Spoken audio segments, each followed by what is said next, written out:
Boy, oh boy, there sure is a lot of drama to unpack here with this whole MrBeast situation. The most recent thing, him being accused of faking videos that was like an hour-long video that went viral, as well as a few other things. He'll be in videos. He'll be in thumbnails. He'll be around. And whenever he is, he's wearing a mask. Why would you wear a mask? Why would you conceal your face? It's like, what are you concealing? That you are a registered sex offender? And that your face can be looked up on a thing?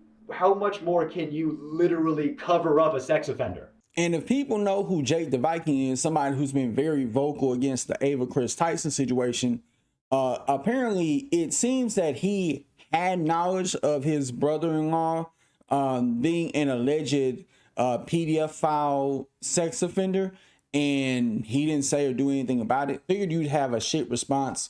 You're shallower than I imagined. What would the actions of my brother-in-law with an instance that happened before I ever even knew him have to do with me? Take some time to think of a good response. This is some type of memo that was given out to MrBeast employees with a headline that reads, "No does not mean no." When dealing with people outside MrBeast Productions, never take a no at face value. If we need a store to buy everything inside of and you call the local Dollar Tree, and the person that answers says, "No, you can't film here," that literally doesn't mean shit. Talk to other employees and see if there are any fans or any have kids that are fans. Try talking to their boss, their boss's boss. Have me DM them on Twitter and try their social team, etc. If after all avenues are exhausted, you are left with a no, that doesn't mean don't try the other Dollar Trees because the manager of those huge fans and willing to bend the rules. Basically, what I'm trying to convey is, we call pushing through no. Don't just stop because one person told you no. Stop when all conceivable options are exhausted. This is one of many tools that, when combined, dramatically improve your probability of success when producing here. And somebody who is supposedly MrBeast's ex-girlfriend had put out this vague post on her story saying, at YouTube, you need to reevaluate who you're putting on the trending page. Which, if I'm being honest, this could just be a clout move or her still having a vendetta against MrBeast despite their breakup. We've seen this before. You'll have a distraught ex that still withholds a grudge because he didn't want you no more. During the 100 Boys versus Girls video, I have people corroborating the same story that the camera guy who gave the girls a drone was making some girls feel uncomfortable. You trap these girls in a circle and make them sleep on rough turf and get them high on paint fumes, and then you try to f them. Which, yikes. I think that last one was a very serious accusation.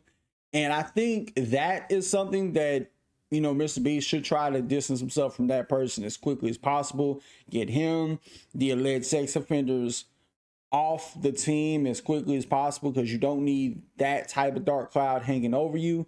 But what's crazy is, like, all this has resulted for more publicity for MrBeast, and the whole thing about like MrBeast faking his videos, I don't know if I believe any of them accusations that this creator made in that hour-long video, which was great, by the way. It's just, them are serious accusations to believe, and I think that MrBeast is at a place that if you come out and speak out against anything, saying that these accusations that was mentioned in the video is false, oh, he's just trying to cover for his ass, so he's lying. And it's one of them, you damned if you do, damned if you don't, because if you let this thing take too much of a life of its own, at some point people just going to believe everything they say. Now, as far as the other accusations that extend from him having sex offender cameraman and another cameraman that supposedly wanted to fuck all the female contestants, I think them three gotta go expeditiously, and he'll probably speak to that quicker than anything else. But I would like to point out something. It is very interesting that all this decided to come out in the immediate aftermath of the Chris Tyson situation.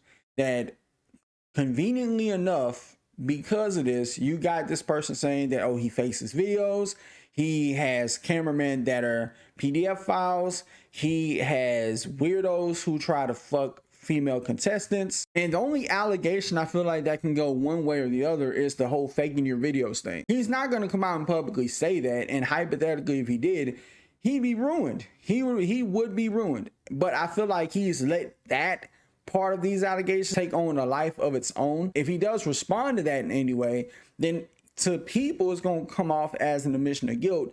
But if you say nothing, then same thing applies, sadly. And we live on the internet where people will believe anything and everything that is said and won't really just wait until the facts are out.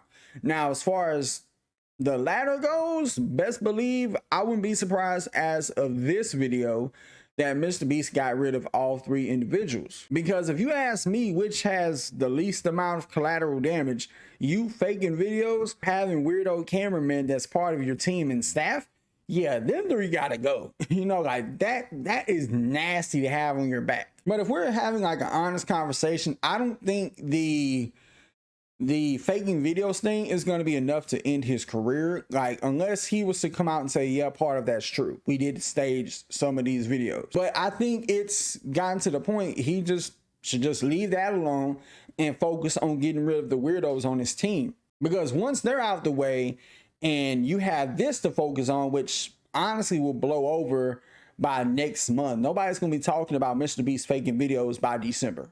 I guarantee you.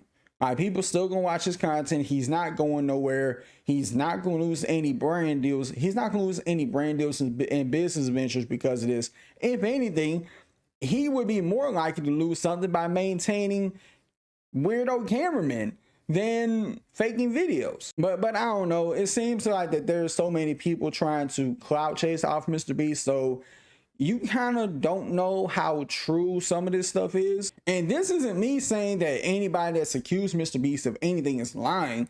It's just like, I can't take what you're saying as true, nor can I say it as false, because I have to have some solid proof for me to believe that this is anywhere near true. And for all we know, there could be a good possibility that MrBeast had no idea that he had weirdos on his team. And it would come to show that you really don't know who the hell you're employing. You're just employing a bunch of random people. I think moving forward, after he deposes and gets rid of these 3 stooges that's on his team, he'll have some type of severe background check, thorough background checks for everybody going forward that is newly hired or even currently a part of the team. But yeah, this whole situation is wild, and I don't know if it's gonna get worse before it starts to get better. But y'all let me know what you think about this in the comments. Till next time, I'll catch y'all in the next video. Peace.